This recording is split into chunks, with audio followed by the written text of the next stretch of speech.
দেখুন লাল লাল করে ভাজা।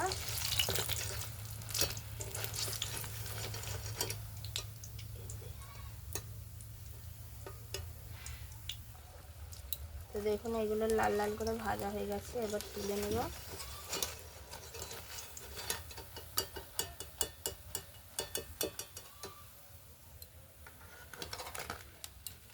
এই দেখুন কত সুন্দর হয়েছে। তো বাকিগুলো ওইভাবেই ভেজে নেব।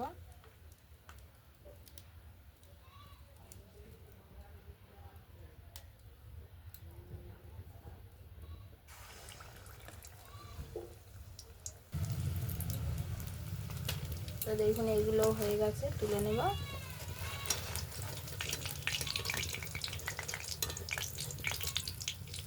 তেলটা ঝরিয়ে নেব।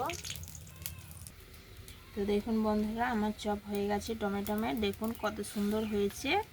এই দেখুন একদম মুচমুচে হয়েছে, এই দেখুন খুব সুন্দর মুচমুচে হয়েছে। তো আপনাদেরকে একটা ছোট ভেঙে দেখাই। এই দেখুন টমেটো গলে গেছে, কত সুন্দর হয়েছে। তো দেখুন খুব সুন্দর হয়েছে। তো আজকের মতো এখানেই রাখলাম। রেসিপিটা যদি আপনাদের ভালো লাগে অবশ্যই কমেন্ট করে বলবেন। আর প্লিজ প্লিজ বন্ধুরা আমার চ্যানেলটিকে লাইক করবেন এবং সাবস্ক্রাইব করবেন। তো আজকের মতো এখানেই দেখাবে পরের ভিডিওতে।